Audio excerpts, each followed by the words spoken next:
Today I wanted to narrate for you The 7 Mental Diet by Emmet Fox. Now it's very interesting because we're all familiar with having a diet, following a diet, a certain pattern of eating. But what about a certain pattern of thinking? Cleaning up our thinking from all the negatives and focusing it on the positive and uplifting. Well, that is what a 7-day mental diet is about. But it's not necessarily just for 7 days, it's something we would do permanently, or at least work with consciously for the rest of our lives, which might seem like a great undertaking, but it's well worth the effort. So let's see what Emmet had to say. The subject of diet is one of the foremost topics of the present day in public interest. Newspapers and magazines teem with articles on the subject. The counters of the bookshops are filled with volumes unfolding the mysteries of proteins, starches, vitamins, and so forth. Just now the whole world is food conscious. Experts on the subject are saying that physically you become the thing that you eat, that your whole body is really composed of the food that you have eaten in the past. What you eat today, they say, will be in your bloodstream after the lapse of so many hours, and it is your bloodstream that builds all the tissue composing your body, and there you are. Of course, no sensible person has any quarrel with all this. It is perfectly true, as far as it goes. And the only surprising thing is that it has taken the world so long to find it out. But in this essay, I am going to deal with the subject of dieting at a level that is infinitely more profound and far-reaching in its effects. I refer, of course, to mental dieting.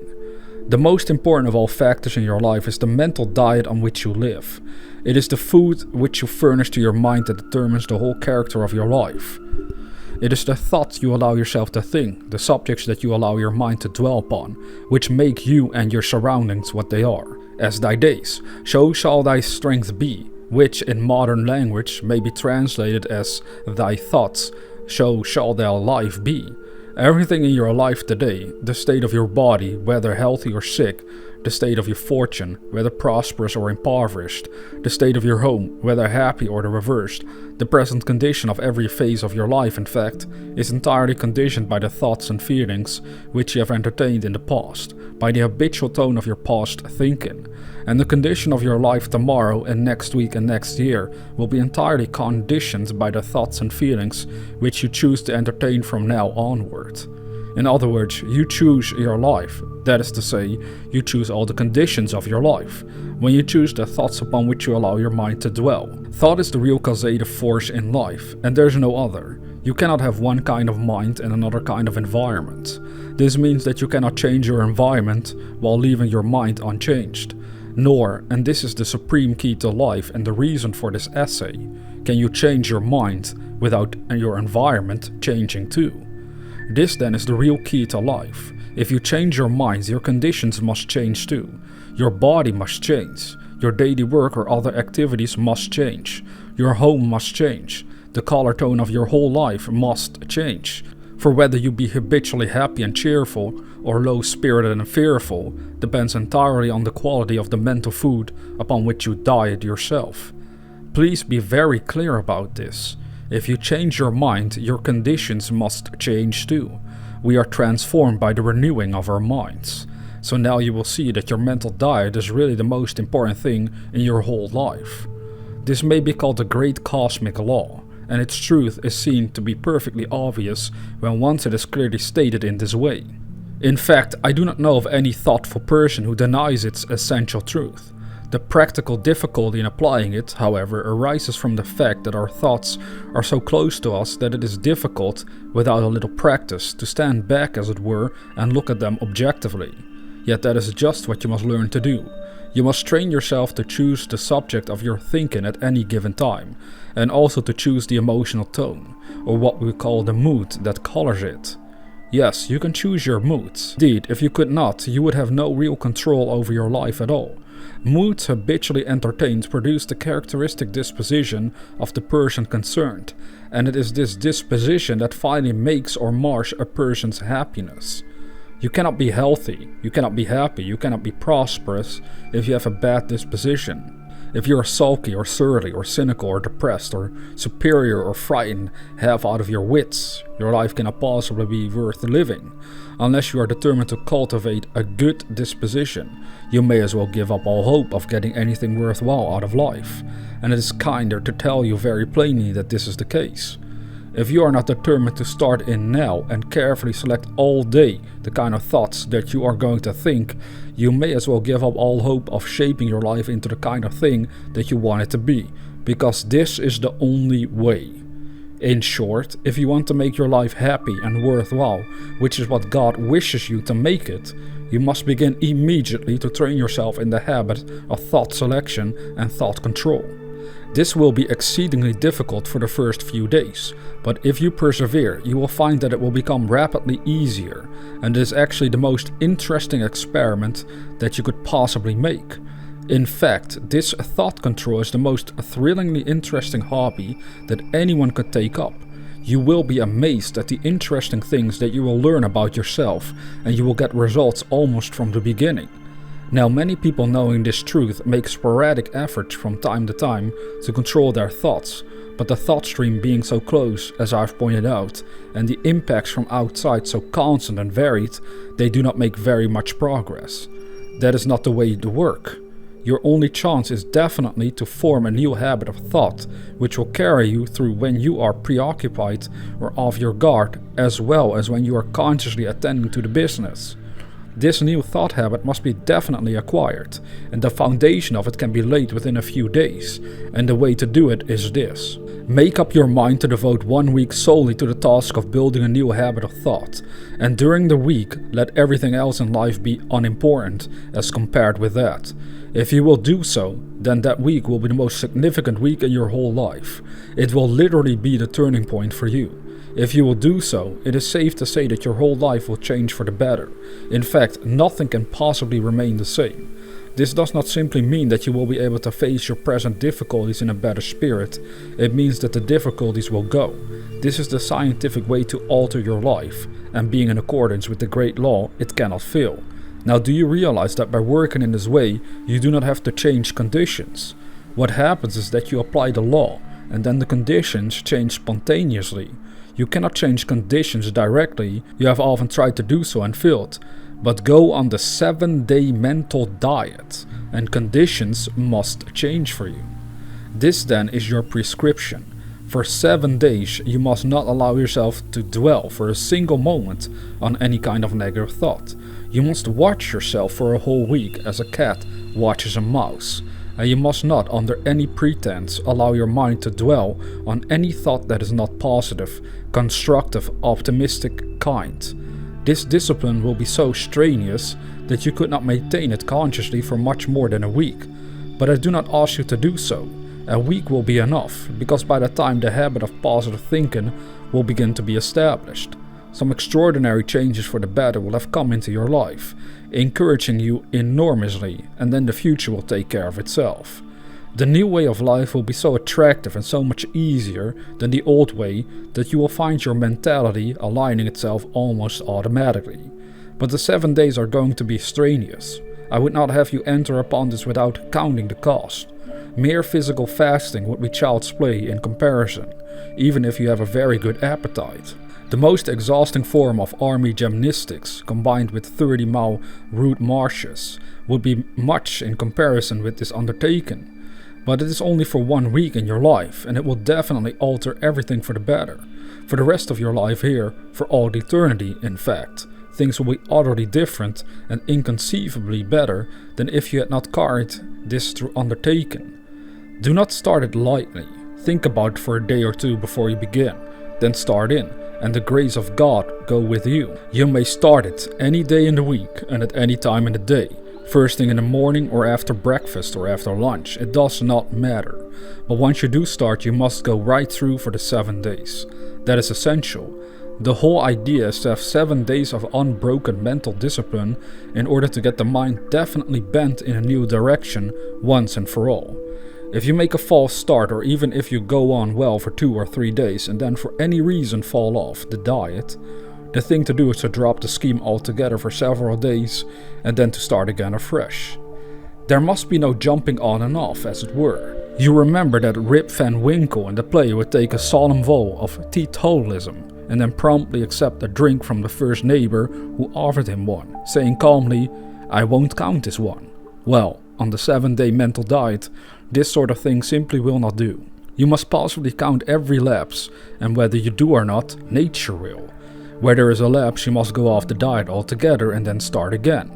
Now, in order, if possible, to foretell difficulties, I will consider them in a little detail. First of all, what do I mean by negative thinking? Well, negative thought is any thought of failure, disappointment or trouble, any thought of criticism or spite or jealousy or condemnation of others, or self-condemnation, any thought of sickness or accident, or in short, any kind of limitation or pessimistic thinking. Any thought that is not positive and constructive in character, whether it concerns you yourself or anyone else, is a negative thought. Do not bother too much about the question of classification. However, in practice, you will never have any trouble in knowing whether a given thought is positive or negative. Even if your brain tries to deceive you, your heart will whisper the truth. Second, you must be quite clear that what the scheme calls for is that you shall not entertain or dwell upon negative things. Note this carefully. It is not the thoughts that come to you that matter, but only such of them as you choose to entertain and dwell upon. It does not matter what thoughts may come to you provided you do not entertain them. It is the entertaining or dwelling upon them that matters. Of course, many negative thoughts will come to you all day long. Some of them will just drift into your mind of their own accord seemingly, and these come to you out of the race mind. Other negative thoughts will be given to you by other people, either in conversation or by their conduct, or you will hear disagreeable news perhaps by letter or telephone, or you will see crimes and disaster announced in the newspaper headings. These things, however, do not matter as long as you do not entertain them. In fact, it is these very things that provide the discipline that is going to transform you during this week. The thing to do it, if the negative thought presents itself, turn it off. Turn away from the newspaper. Turn out the thought of the unkind letter or stupid remark or whatnot. When the negative thought floats into your mind, immediately turn it out and think of something else. Best of all, think of God as explained in the Golden Key. A perfect analogy is furnished by the case of a man who is sitting by an open fire when a red-hot cinder flies out and falls on his sleeve. If he knocks that cinder off at once, without a moment's delay to think about it, no harm is done. But if he allows it to rest on him for a single moment under any pretense, the mischief is done, and it will be a troublesome task to repair that sleeve. So it is with a negative thought. Now, what of those negative thoughts and conditions which it is impossible to avoid at the point where you are today? What of the ordinary troubles that you will have to meet in the office or at home? The answer is that such things will not affect your diet, provided you do not accept them. By fearing them, by believing them, by being indignant or sad about them, or by giving them any power at all. Any negative condition that duty compels you to handle will not affect your diet. Go to the office or meet the cares at home without allowing them to affect you. None of these things move me, and all will be well.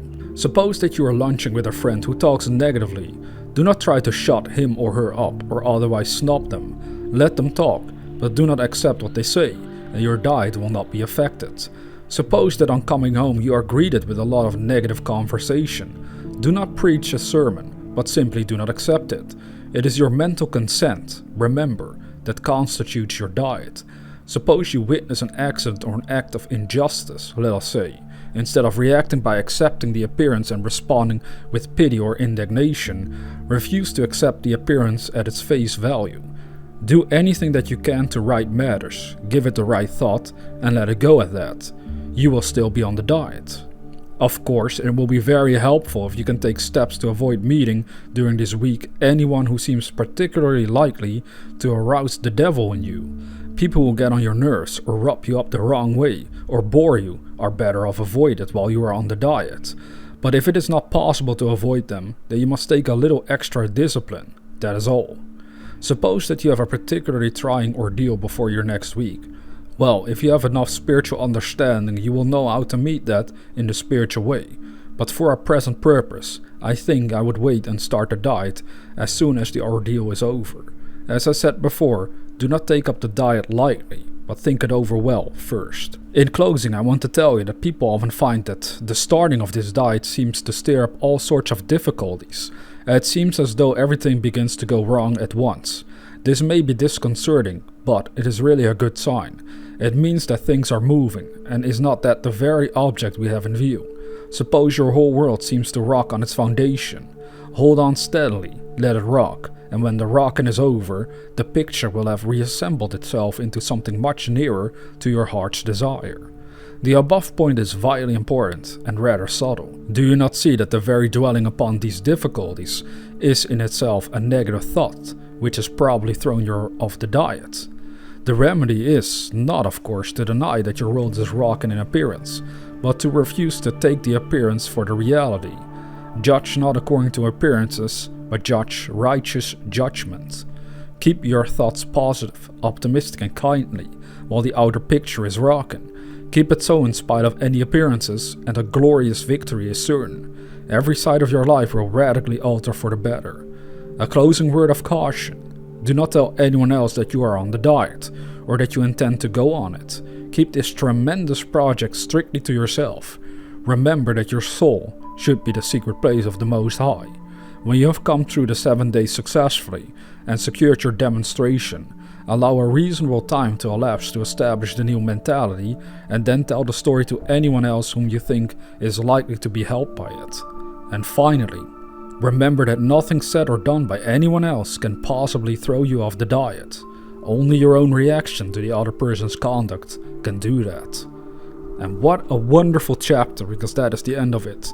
What a great and powerful reminder of what we should be doing for 7 days, ultimately for our whole lives. We want to control the mind. Of course, that's not easy to do that permanently. Even Emmet Fox actually pointed it out. But if we at least make the effort to go in that direction, wonderful things can happen. Things can transform and improve. The results will improve because our thinking has changed and improved. So that is actually all I wanted to share, just this piece of literature on its own, without adding anything other to it, because what you just heard is exactly what I suggest you do. Of course, at the end he said, don't tell anyone that you are on the diet, or that you intend to go on it. Well, usually stuff like that is because people, if they start telling it to others, they might hear people mock that, think it's silly or weird. And if you're not trained enough yet to control your own mind, then that might cause you to feel bad and negative, so you're instantly starting off in a bad spot. So that's why he suggests that. So depending on your skills, you can either tell people about this, or you don't have to. You see, you don't have to, that's the beauty. You can do this all on your own, because this is between you and God. That's the beauty of the power of our consciousness, is that ultimately it's never about other people, it's always about us and God. And the greater the connection with God, and allowing God to think through us with all the lovely things, the greater things will become automatically for us. And that is what the mental diet will show you as well. Now, if you're new to this channel, consider subscribing to receive inspirational videos on a regular basis. And with that being said, dear viewer, never forget that we are the dreamers.